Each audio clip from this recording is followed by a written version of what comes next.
Vamos receber aqui com muita honra, uma salva de palmas virtual, este homem que é autor de diversos livros, que é palestrante internacional, ocupa uma cadeira na Fundação Napoleão Hill como conselheiro, meu mestre pessoal, o homem que preside a Mastermind de treinamentos e comanda mais de 2 centenas de instrutores em torno do Brasil, e preside a Fundação Napoleão Hill para todos os países da língua portuguesa. Seja bem-vindo com muita honra, meu amigo e mestre Jamil Albuquerque! Que honra que ter aqui, Jamil, que honra! Obrigado, Marcos Fernando, muito obrigado. Bom dia a todos, feliz Páscoa. Nós estamos aqui com 50 pessoas já juntos, comigo e com você, 51, uma boa ideia para se estar reunido. Agora já aumentou. Quero cumprimentar a todos com a paz do Senhor Jesus Cristo. E a palavra paz, que é um dos segredos de Jesus Cristo, quer dizer encontre o centro de si mesmo. Então, quando Jesus dizia a paz de Jesus, a paz do Senhor, eu vos saúdo com a paz, quer dizer, encontre o centro de si mesmo. E quando nós encontramos o centro de nós mesmos, nós estamos muito mais inteiros, nós temos o domínio pessoal, nós temos o domínio da vida. E hoje é um dia tão simbólico, é o mais simbólico da nossa fé cristã, porque hoje verdadeiramente mostra o triunfo da imortalidade, mostra o triunfo da vida sobre a morte. Jesus ficou 3 dias no ventre da terra e 3 dias depois ele ressuscitou para mostrar que a morte não vence a vida. Então, verdadeiramente o símbolo maior da nossa fé é a Páscoa, e a palavra Páscoa quer dizer passagem, né? Esta passagem da experiência humana na Terra para um estado angelical, um estado da eternidade, porque verdadeiramente a experiência humana na Terra é uma experiência de passagem. Nós não somos desse mundo, nós somos peregrinos e forasteiros na Terra. Nós mergulhamos um dia através da barriga da mulher, saltamos para dentro da vida, no escafandro da carne, para fazer essa travessia. Esta travessia no oceano da vida e um dia fazermos o parto reverso para a vida real, que é a eternidade. Não é por acaso que o ser humano no berço, dormindo, e o ser humano no caixão seja tão similar. Essas 2 imagens, porque essas 2 imagens mostram a passagem do ser humano, a passagem da alma humana na Terra. Porque nós não somos seres materiais, nós somos seres espirituais tendo uma experiência material aqui na Terra. Por isso a Páscoa. Toda experiência humana, toda jornada humana é uma Páscoa existencial e experimental. Jamil, assim eu te saúdo também com a paz, desejando uma Páscoa maravilhosa para ti, para tua família, uma jornada terrena incrível, que, aliás, sempre deixou marcas muito positivas. Obrigado por você estar conosco, para você e para todo o nosso público. Pessoal, eu vi aqui nos comentários que o Jamil já chegou arrebentando. Obrigado pela tua introdução, pela tua abertura, Jamil. E aí, vou pedir que você, que já está gostando do conteúdo, clique no aviãozinho e convide. Pessoal, vamos dar honra para o nosso presidente, porque ele com certeza merece. Separou um pedaço do seu domingo para deixar de estar em família e estar aqui conosco. Então vamos honrar a presença dele. Convide as pessoas. Convide. Jamil, eu vou te fazer uma pergunta simples agora, mas eu aprendi contigo que simples não é simplório e nem simplista.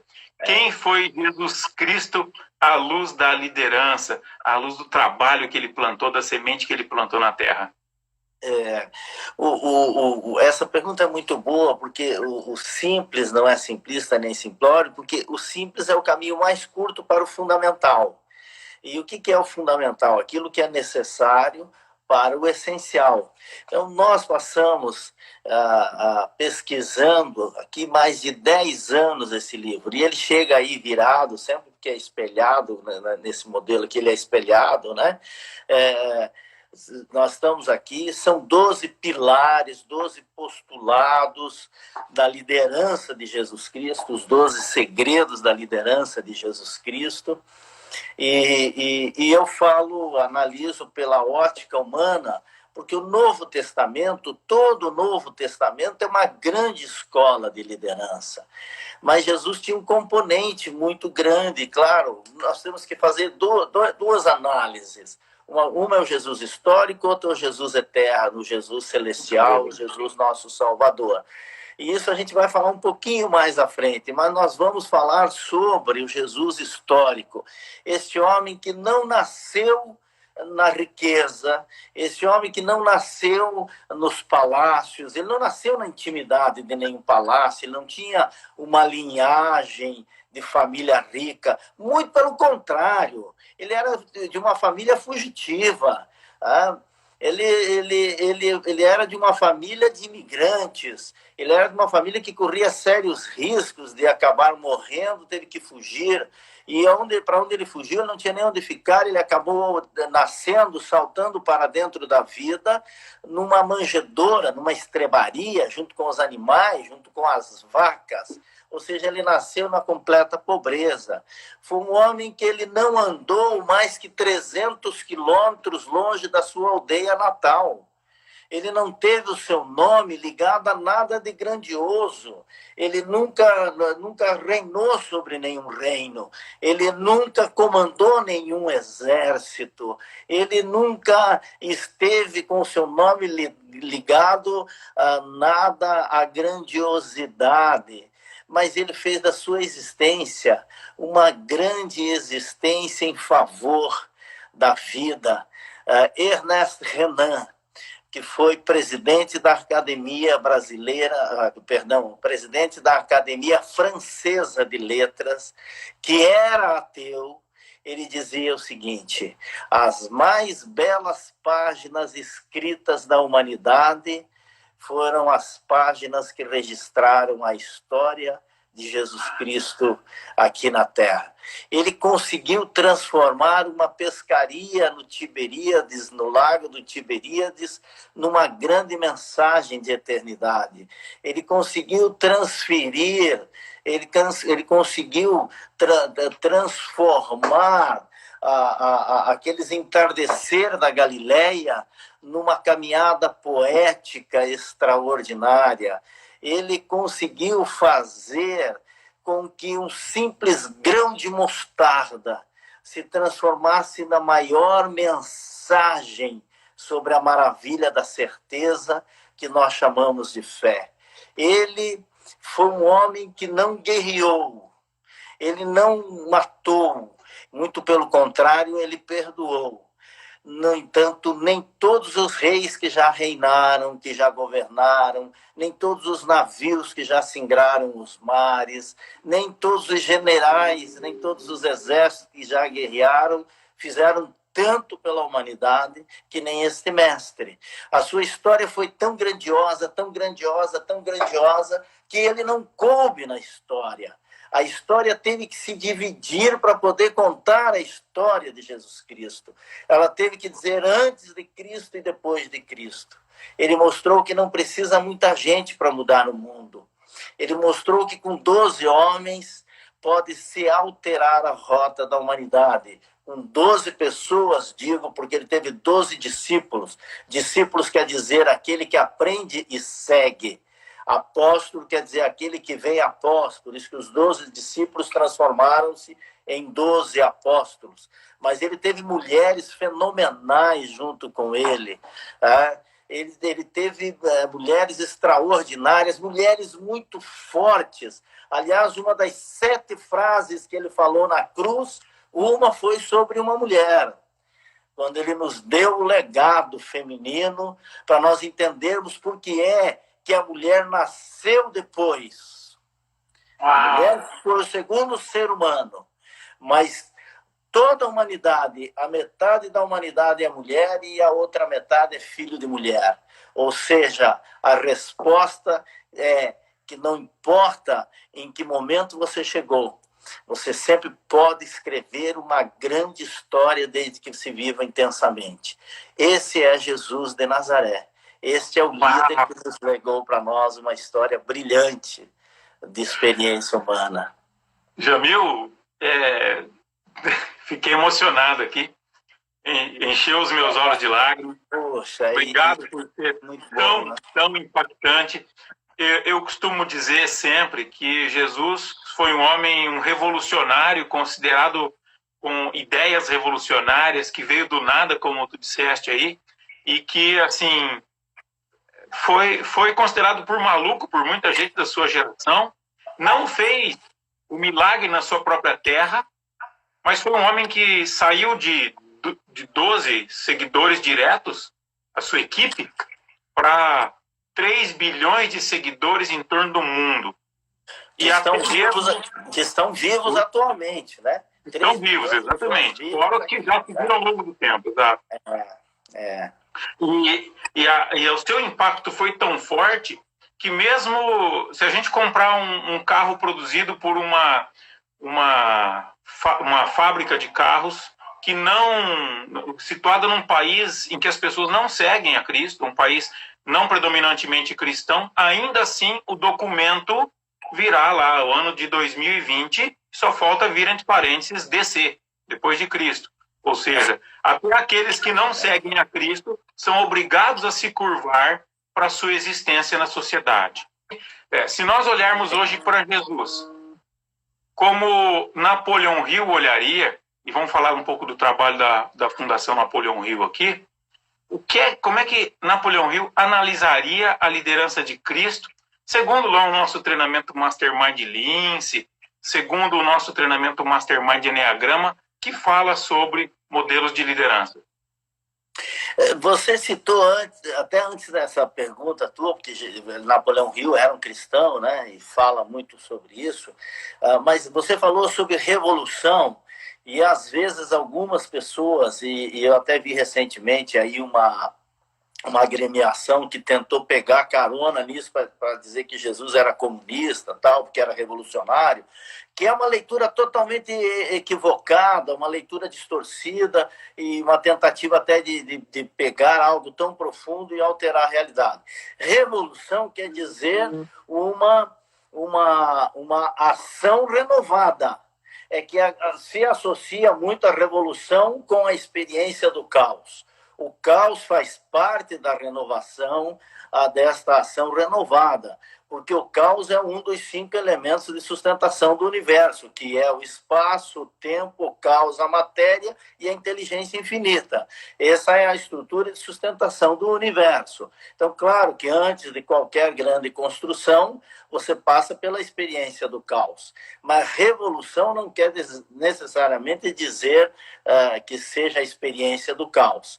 Ele fez uma transição, inclusive sem caos. Ele fez uma transição só com a semente da generosidade e do amor.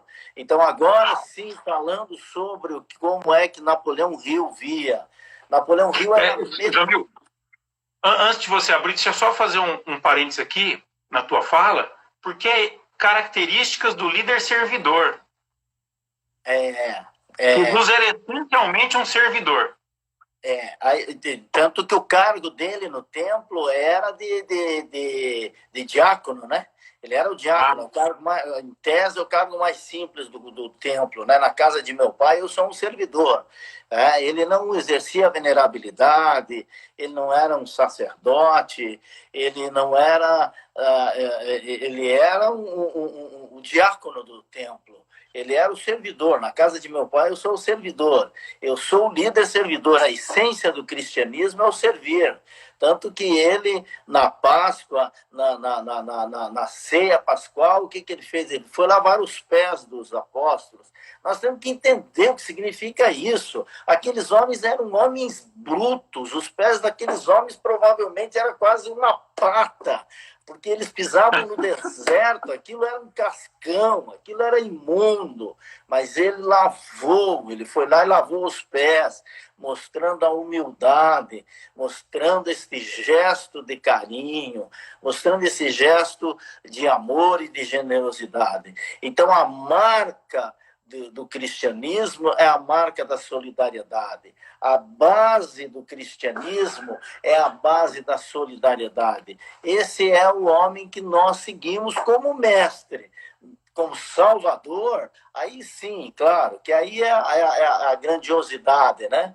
Segui-lo como salvador. Então, como o Napoleão Hill era metodista, e metodista é uma corrente cristã evangélica, protestante, e por isso que ele, ao pesquisar as pessoas bem-sucedidas, acabou criando um método para resolver, porque, para quem não conhece a história protestante, os metodistas, junto com os batistas e com os presbiterianos, foram os que colonizaram toda a América do Norte.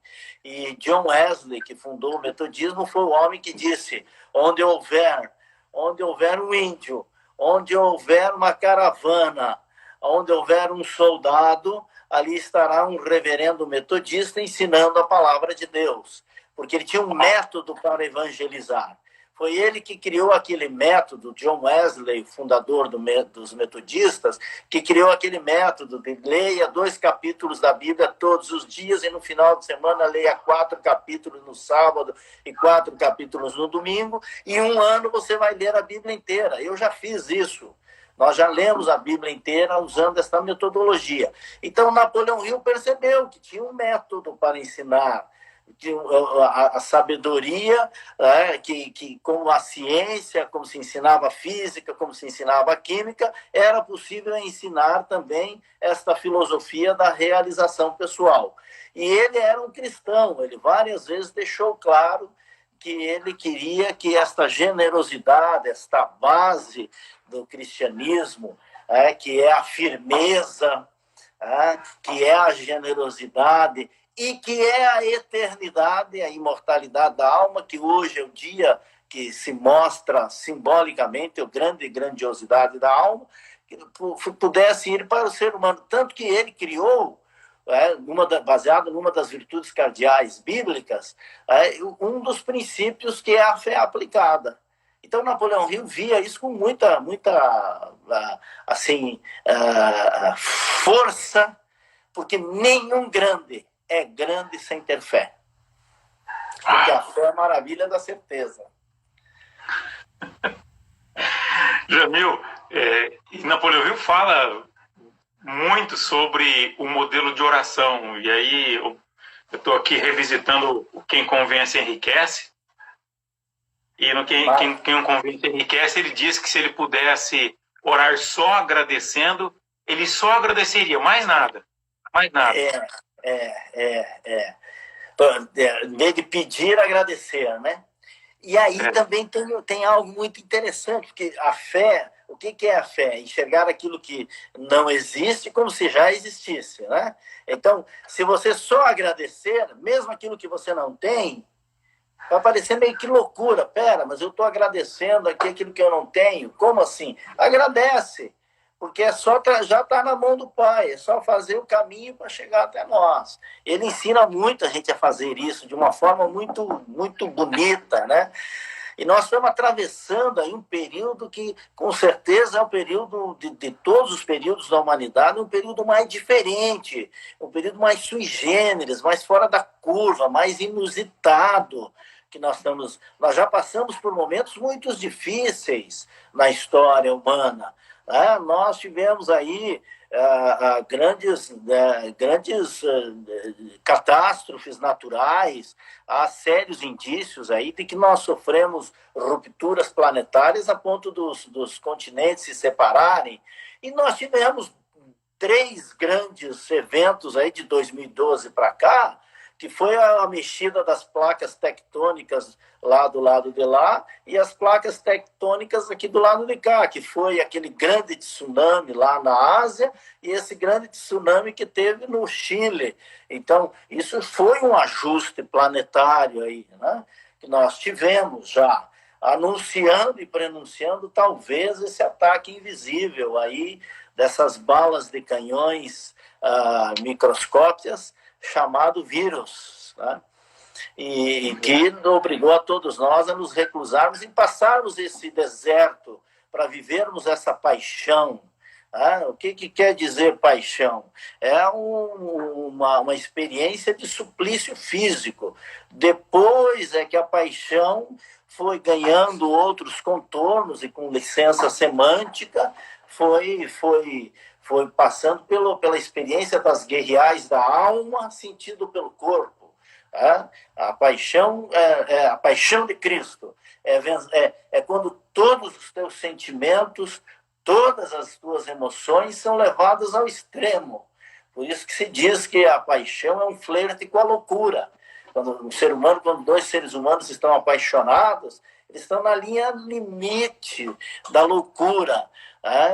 É quando as guerras reais da alma estão estremecidas entre 2 seres materiais. Então, você suportar isso, vencer isso, dominar isso, é verdadeiramente o domínio sobre si mesmo. E nós estamos tendo que ter esse domínio sobre si mesmo. Eu estou há 3 semanas dentro de casa, estou me sentindo como um leão enjaulado, mas eu estou aqui tentando vencer esse meu deserto humano, como todos nós aqui, com pensamentos antagônicos. Muitas vezes experimentamos a raiva, muitas vezes experimentamos aqui o medo, muitas vezes experimentamos aqui a alegria e fazemos palhaçadas e brincadeiras, outras vezes temos uma introspecção muito profunda de tristeza, mas nós estamos experimentando essas emoções na profundidade da experiência humana na Terra. Ou seja, estamos vivendo a nossa paixão. Suportar a paixão é um ato de grandeza humana. Essa travessia do deserto. Jamil, você trocou na expressão travessia do deserto, e eu não tive como não pensar nisso. Moisés passou 40 anos no deserto buscando a terra prometida com os judeus. Cristo passou 40 dias jejuando no deserto antes da sua crucificação. E nós estamos vivendo aqui a nossa quarentena. Eu não sei quanto esse numeral tem significado, mas eu sei que você gosta muito disso. Aliás, quem lê o livro Os 12 Segredos de Jesus vai entender um pouco sobre quanto o Jamil gosta dessas correlações. Mas eu tenho que te fazer uma pergunta. Cristo, nos 40 dias que ele passou no deserto, ele foi tentado pelo demônio. E ele poderia ter declinado do sacrifício carnal. Porque, afinal de contas, ele era filho do Pai. Ele já era o próprio milagre. Ele já era o Cordeiro vivo oferecido em nome da nossa salvação. Ele já tinha deixado as suas lições de liderança para o mundo. Cristo, teoricamente, segundo alguns analistas, ele já teria cumprido o seu papel. Por quê? Ele precisou passar pelo sacrifício carnal. O que isso tem a ver com pagar o preço? A quaresma, quarentena, vem dessa mesma raiz, né? Do 4, né? Que vem de quartel, vem de aquartelamento, e o número 4 dentro dos elementos da criação, dentro dos elementos das leis universais, ou seja, a segurança da união de todas as coisas. O número 4 é o número da responsabilidade. E só depois de ele ter passado a dificuldade, só depois de ele ter sido testado na sua paixão, no seu suplício físico, no seu choque com a alma, E ele pode ter sido testado, porque como ele tinha experiências humanas, ele sentia fome, ele sentia sono, talvez ele tivesse sentido até experiências carnais, né? Porque a paixão depois virou um símbolo de arrebatamento físico e sexual. Tudo isso pode ter passado, e ele, a ponto dele encontrar-se, então, com Lúcifer, o anjo caído, né? Que ofereceu a ele um atalho. E quantas vezes na nossa vida nós não foi oferecido atalho para nós, para encurtar o deserto? Mas ele não, ele suportou para chegar do lado de lá. E depois tinha aquela experiência de Moisés, né? Que foi a grande lixiviação. Então a experiência do deserto é uma experiência de lixiviação da alma. Para quem não está habituado com essa experiência, lixiviação é um processo de depuração, de separação de elementos. Aqui no Brasil nós temos uma experiência de lixiviação muito grande no sul do Brasil, com um peixe chamado tainha. Tainha é um peixe de água doce, que nasce na maior lagoa do planeta, que é a Lagoa dos Patos. Aos milhões e milhões e milhões e milhões eles nascem. Mas se você for pescar lá na Lagoa dos Patos, lembrando que a Lagoa dos Patos é um mar de água doce. A gente pensa que lagoa é uma lagoazinha, é um mar de água doce. Dá pelo menos 10 vezes o mar da Galileia, né? Que também é um mar de água doce e também conhecido como Lago do Tiberíades. Então, ele nasce lá. Se você for pescar lá na Lagoa dos Patos, você pega uma tainha desse tamanho e vai comer, não consegue comer, porque é puro barro, é lama, não dá para comer. Não é comestível, é incomível, se essa palavra existe, né? Se é um neologismo ou não. Mas quando começa a esfriar muito lá no sul, elas vão até lá embaixo, na ponta do Uruguai, na divisa do Uruguai, e entram para o Oceano Atlântico e começam a subir junto da costa, do litoral, em busca de águas quentes do norte. Quando eles chegam no litoral de Santa Catarina, eles andaram em torno de 1.500, 1.200 quilômetros. Aí eles vão passando aqueles cardumes e os pescadores ficam em cima das montanhas olhando e enxergam os cardumes, eles gritam e o pessoal sai e pega os barcos e cercar os cardumes de tainha. E é uma das carnes mais deliciosas que existe, porque experimentou a lixiviação, a água salgada passando por dentro da carne, daquele peixe, vai limpando e deixando gostosa. É uma das carnes mais maravilhosas. Tem festa da tainha em todo o litoral catarinense e no norte do litoral do Rio Grande do Sul, até o sul do Paraná. Ali tem festa da tainha, por quê?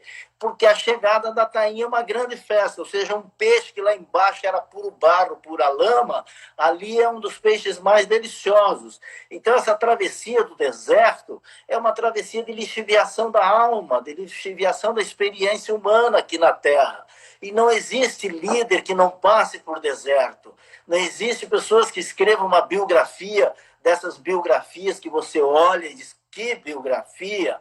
Você não existe se você não passar por essa experiência da paixão.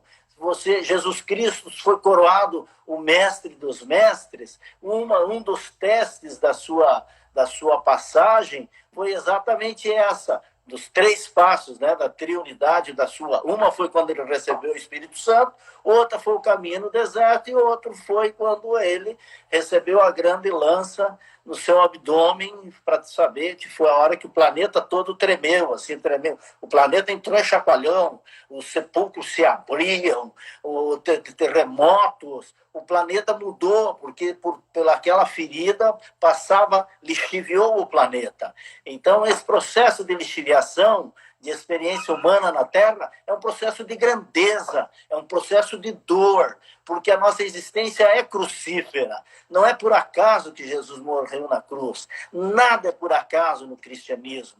Tudo tem uma mensagem muito profunda, muito perfeita, muito adequada, e que nós podemos fazer toda essa conexão aqui. A sua liderança tinha base, ela era firme, ela era generosa, ela era eterna, tinha virtude virtudes, que eram as suas virtudes cardeais. Então, tudo isso, toda a experiência humana de Jesus na Terra é uma lição de liderança. Ele passou 3 anos formando a sua equipe.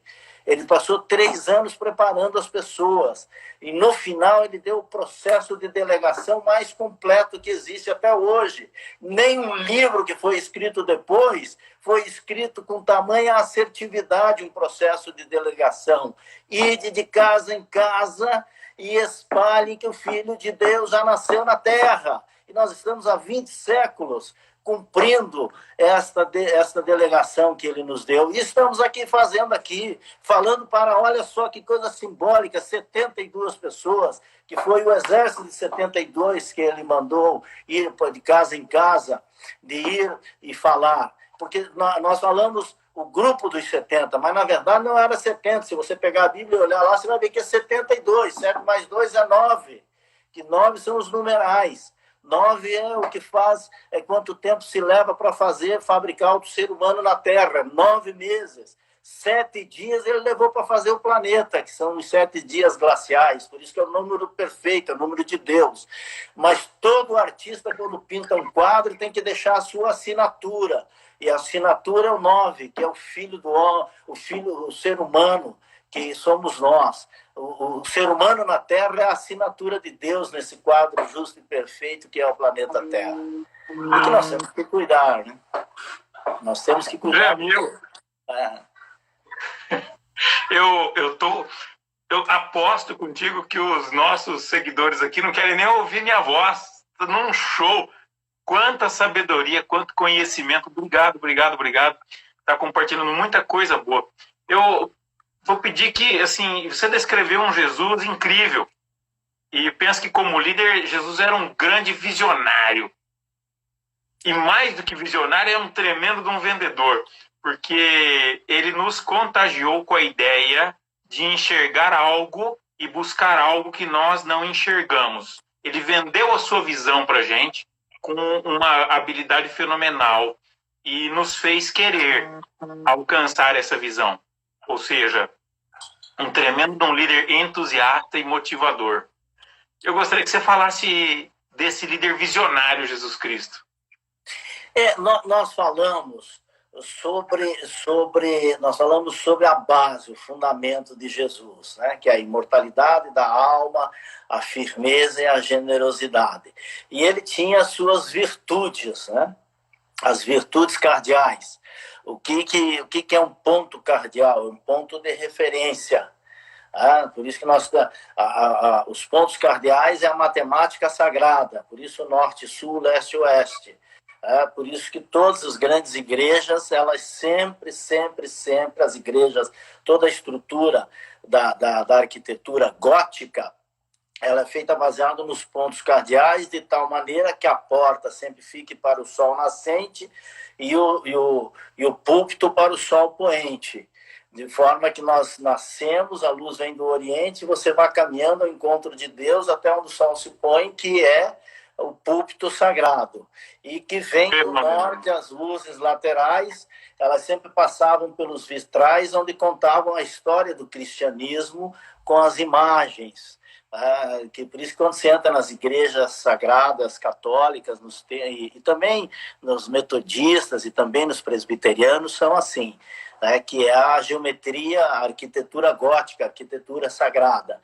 Então, ele nos ensinou essas virtudes cardeais, essas forças da alma, para que a gente pudesse levar esta mensagem. Tem que sempre pegar ela, porque ela vem aqui e fica me arranhando. Então, Jesus, quando você diz que ele usava a linguagem de influência, quando ele usava essa linguagem de vendas, passa por essas 3 virtudes cardeais, que é a fé. E o que é a fé? Sem fé, nós não conseguimos ver o Criador. Sem fé, jamais nós veremos o Criador, é isso? Sem fé é impossível agradar a Deus. Sem fé, nós nos desconectamos de Deus. Sem fé, é impossível ver o Criador. Então, nós precisamos deste fio invisível condutor para chegarmos a Deus. A segunda virtude cardeal, que está lá em Coríntios, muito bem desenhado em 3, né, falando 13, capítulo 13 de Coríntios, que é o dom supremo, né, em que ele fala sobre isso. A segunda é a esperança. E o que é a esperança? A esperança é a mola propulsora e impulsora do ser humano. É a chama que nunca se apaga. É a chama que vai levando a gente para o futuro. Por isso que a esperança não traz confusão. A esperança não traz confusão porque ela impulsiona o ser humano em busca de algo maior, a caminho da eternidade.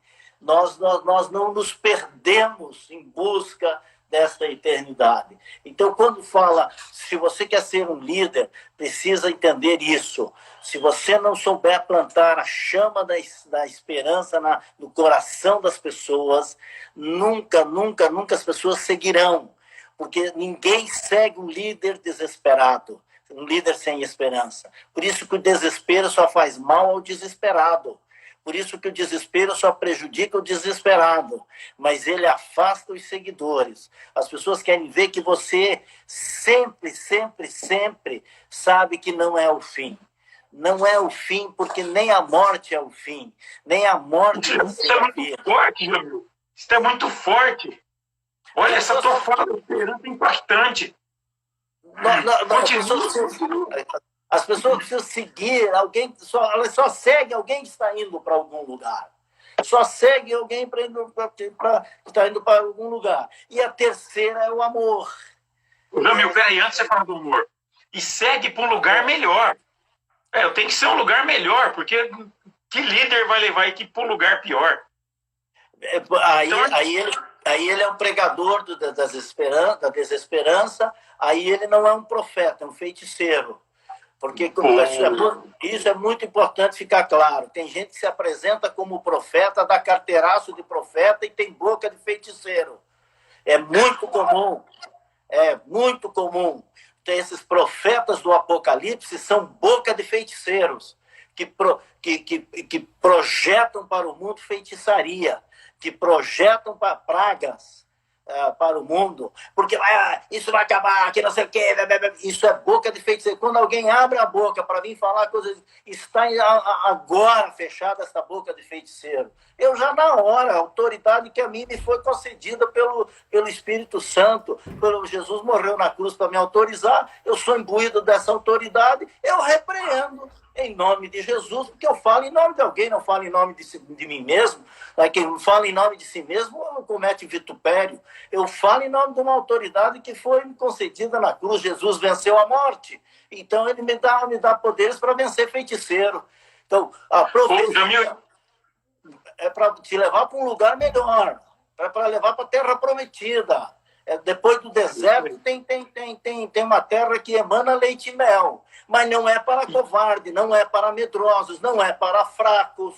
Para você entrar na terra prometida. O que você está trazendo é incrível do ponto de vista de criação da visão. O líder entender, esse líder que está nos acompanhando, entender o poder que existe na criação de uma visão esperançosa para quem te segue. A tua equipe se enxergar para onde você está indo. E aí, meu amigo, não tem como não mostrar isso aqui. Atitude eu repreendo em nome da atitude mental positiva, do Espírito Santo, da esperança. E fala do amor, então, Jamil. A esperança é a chama propulsora que impulsiona o ser humano em busca da eternidade. E o amor é a materialização da caridade. Por isso que algumas traduções falam nas 3 virtudes cardeais, fala a fé, a esperança e a caridade. Veja, a caridade é fruto do amor. É fruto do amor. E sem a caridade, a humanidade não encontra a redenção. Tem até uma grande escola da alma na Terra, muito bonita, em que eles dizem que você só é salvo através da caridade, que eu respeito muito. Eu sou cristão com descendência protestante, agora a gente respeita o cristianismo como um todo, porque somos cristãos universais. E eles dizem o seguinte, que sem a caridade o ser humano não alcança a salvação. Na realidade, é assim, a caridade é fruto do amor, sem a qual a caridade, o ser humano não encontra a redenção. Lembra aquele diálogo histórico com Tiago, quando vieram ofendê-lo sobre a sua fé? Esta sua fé está equivocada, porque ele tinha deixado o judaísmo e ido para o cristianismo. Que o judaísmo é a base do cristianismo, né? Então, quando o acusaram dele ter traído a sua fé, ele disse: mostre-me a sua fé sem obras, que eu mostrarei as minhas obras sem fé. Ou seja, eu vou materializar para vocês aqui o que é verdadeiramente o amor. Porque Deus é labor e amor. Deus é trabalho e amor. Deus é transformação e amor. Deus é tudo isso, por isso que ele criou todas as coisas visíveis e invisíveis. Então, quando o líder consegue compreender que ele é parte de uma grande engrenagem universal, que nós estamos aqui na Terra, mas não somos da Terra, e nós temos um legado, nós temos que deixar uma assinatura, nós temos que deixar aqui esta mensagem, a gente consegue ter uma caminhada com muito mais esperança. Agora, tem que saber atravessar o deserto. Não adianta, o diabo só existe na terra para que os covardes não entrem no céu. Antes dos tesouros, tem armadilhas, tem fantasma. Para quê? Para que um bando de bunda mole não vá lá e pegue o tesouro. Tem que ter coragem para pegar o tesouro. O reino dos céus tem que ser tomado com assalto. Não é isso? Jacó fez o quê? Ele pegou o anjo e disse: eu só te solto se você me abençoar. Então, nós temos que ter esta coragem, esta força da fé transformadora, aquilo que Napoleão Hill fala, a fé aplicada. E isso é importante, nós temos essa clareza, que tudo que Jesus conquistou na cruz é direito nosso, é nossa herança, é nosso direito de exercício. Jamil, e aí eu vou te pedir, você tem esse livro incrível, escrito junto com o Bispo Rodovalho, Os 12 Segredos de Jesus, e eu vou te pedir para falar sobre a força do primeiro segredo, que para mim é apaixonante. Esse texto, para mim, do primeiro segredo, é disparado, o mais incrível do livro, na minha opinião. Fiquei apaixonado quando eu li isso aqui. Eu quero que tu fales um pouco do primeiro segredo. O que simboliza hoje a posse e o empoderamento daquilo que Deus nos deu por herança. Quando ele soprou o sopro divino do Espírito Santo em nós, ele diz: tu foi feito a minha imagem e semelhança. Então, cara, tu não é filho de qualquer um, não. Você é filho do maior, do mais poderoso, e teve como herança a salvação na cruz. Fala um pouco do primeiro segredo pra gente. A imagem e semelhança, ou seja, nós somos o reflexo, que é a imagem, e nós somos a semelhança, que é a semente. Então, nós temos a semente divina e o reflexo divino. E o primeiro segredo é compreender como é que nós canalizamos essa energia pessoalizada em nós, que é através do nome de Deus. O primeiro segredo é conhecer o nome de Deus, o eu sou. O eu sou, o nome de Deus é muito forte, é nós nos referirmos com clareza. É por isso que quem faz o Mastermind sabe como para nós é importante o primeiro princípio de relações humanas, que é falar o nome, chame as pessoas pelo nome. Por quê? Porque o nome é a grife da alma, é a identidade da alma na experiência humana na Terra. Quando Jesus foi chamar o seu melhor amigo, que era Lázaro, fazia 4 dias que estava morto. Quando as pessoas disseram: não, mas agora já é tarde demais. Uma coisa é ressuscitar assim que morreu. Outra coisa é... agora são 4 dias, por que demorasse tanto? Ele chegou lá: tira, afasta a pedra. Lázaro, sai. Ou seja, ele chamou pelo nome. Mas teve que ser removida a pedra. Então, nós temos que ter um esforço para poder fazer o renascimento. Nós agora também não adianta falar em nome de qualquer um. Você tem que saber o que é autoridade, você tem que ter ativação, tem que ter esta permissão para ter autoridade. Como é que se tem autoridade? Você tem autoridade quando você fala em nome de alguém e quando você coloca a tua pele em risco. Não acredite em autoridade que não coloca o couro em risco. Não acredite em autoridade que não vá na linha de frente, que não seja um general que na guerra use capa vermelha, porque se ele for sangrado, o seu exército não vai ver o sangue correr e vai continuar lutando. Porque se um general manda para a guerra, mas não coloca o seu corpo em risco, não é um general que tem autoridade. Então, o primeiro segredo é em nome de quem nós falamos. O nome de quem? Saber falar em nome de Deus. Nós falamos da causa que vem a ser Yahvé, que é o eu sou, aquilo que existe antes de existir. Então, essa capacidade, nós temos que desenvolver esta habilidade. Por isso que as 7 frases de Jesus na cruz, que foram as grandes mensagens de legado, né, onde ele né, falou sobre o perdão, que é perdoar é doar-se repetidamente, né? Perdoar, ou seja, é doar-se mais do que uma vez, é a mais alta forma de amor, né? Ele diz, Pai, perdoa, porque eles não sabem o que faz. E imediatamente perdoou Dimas, o bandido, o primeiro vida louca da história, né? Que foi perdoado ali do lado dele. Né? Foi quando ele fez a grande delegação para as mulheres, que ele disse, eis aqui a sua mãe, quando ele falou de Maria. Ele não falou só para João, ele legou a maternidade dela para a humanidade. Foi quando ele teve uma angústia humana, quando disse, Pai, por que é que me abandonaste, Pai? Isso mostra que todas as famílias têm problemas. Só Deus que não teve problema familiar. Todas as outras famílias têm, porque até Jesus se sentiu abandonado na cruz. Pai, por que é que me abandonaste? Isso. Teve sede. Ele disse, tenho sede. Lembra aquele momento que ele falou, tenho sede? Jamil, eu desejaria profundamente que esse nosso tempo não se extinguisse, meu mestre.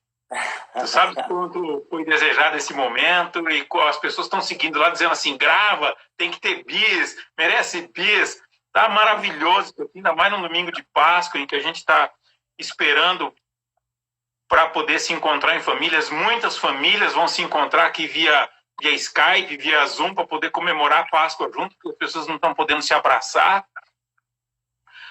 E é exatamente por isso que eu me dirijo a ti, te pedindo. Nós estamos indo para os 6 minutos finais da nossa live. Então, te peço que deixe o seu abraço, a tua saudação final e as suas considerações para esse nosso bate-papo. Assim, esse momento que nós estamos chegando aqui, eu quero dizer que primeiro foi uma honra fazermos esta conversa. Eu confesso que na hora que eu olhei ali e vi 72, porque o grupo dos 70 foi um momento muito grande de delegação de Jesus Cristo. O grupo dos 70 é uma forma mais fácil de falar, mas é o grupo dos 72. Eu já falei, mas quero repetir. Como diz na Azul, você já sabe, mas não custa repetir, né? Então, eu gostaria de dizer que se eu pudesse falar com Deus, talvez eu fizesse muitas perguntas a ele. Talvez eu iria perguntar aquilo que o poeta nordestino perguntou, né? Quem é que foi temperar a vida e acabou salgando o pranto, né? Do que ele é feito, que não dorme, que não come, mesmo assim se sente santo. Do que é feito esse Deus que nós somos a imagem e semelhança, que nós somos o reflexo e a semente? Então eu perguntaria tudo isso a ele. Mas se fosse para pedir, eu hoje pediria a Deus que ressuscitasse os meus sonhos. E é isso que eu quero que você faça, Marcos, e que as 72 pessoas que estão com a gente, é que nesse domingo de Páscoa a gente consiga ressuscitar os nossos sonhos. Quais foram os sonhos que a vida nos obrigou a sepultar? Quais foram os sonhos que nós perdemos no deserto? Quais foram os sonhos que a poeira e as intempéries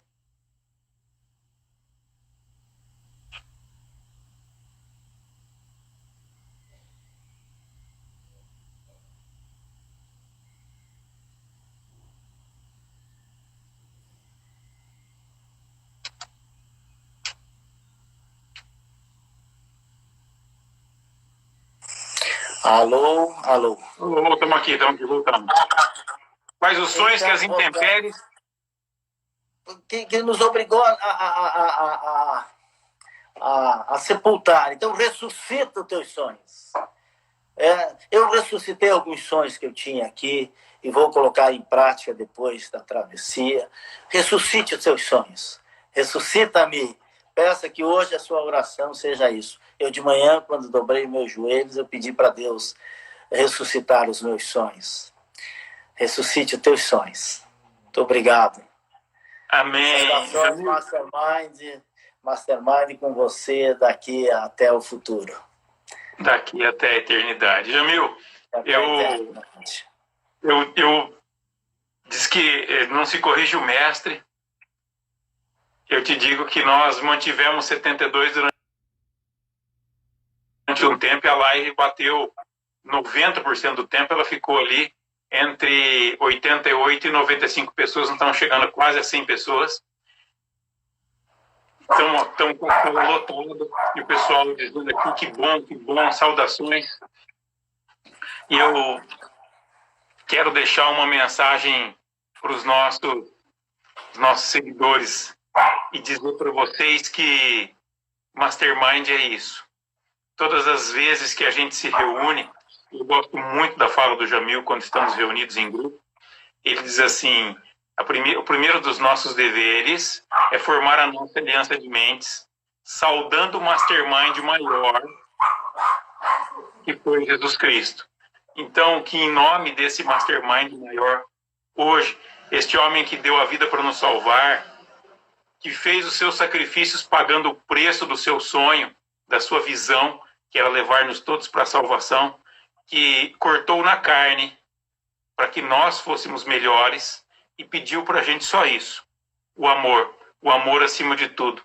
Então vamos saudar essa nação Mastermind com muito amor, desejando que a gente tenha equilíbrio, paz, tranquilidade, serenidade, para pensar com exatidão como Napoleão Hill nos propõe, vencendo os nossos medos e atravessarmos esse deserto dos 40 dias, para sairmos do lado de lá, maiores, melhores, renascidos das cinzas, assim como a Fênix, ou ressuscitados, assim como Jesus, que nós tenhamos muito aprendizado para poder sermos melhores. Jamil, muito, muito, muito obrigado, a minha gratidão e a minha saudação para a tua família, para a Liliane, para os meninos Jason, Josanflora, Jamier, para o teu neto, que a tua vida seja cada vez mais próspera. Nos vemos no topo. Saudações, Mastermind. Um super abraço e um bom domingo a todos. Obrigado, meu irmão. Deus abençoe. Amém, nós todos.